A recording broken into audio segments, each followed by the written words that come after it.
Isang napaka-memorable itong birthday ni Tyron De Vera dahil kasama niya si Camila ang kanyang anak at itong si Jasmine Flores, ang babaeng matagal niya nang minahal.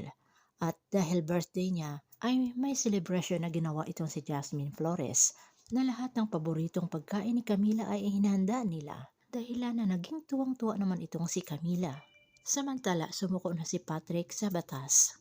Pero itong si Pitonia ay binalaan ni Iris na sakaling idadawit ang pangalan niya ay mananagot ang kanyang pamilya. Habang si Lily naman ay dinalaw ang kanyang namatay na anak at binigyan ng pangalan na Daisy.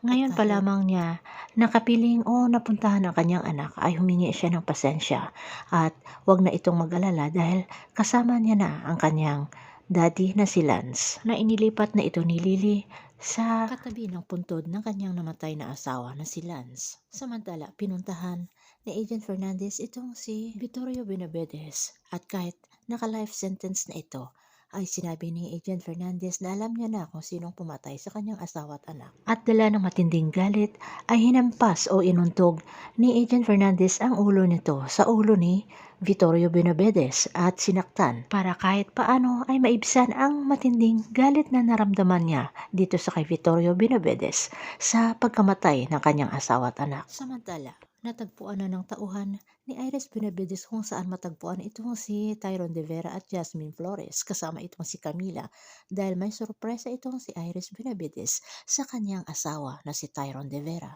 Ito ay ang kanyang pagbubuntis. Paano tatanggapin ni Tyron De Vera ang balita na dala ni Iris Benavides? Abangan na lang natin ang susunod na episode dito sa Lavender Fields.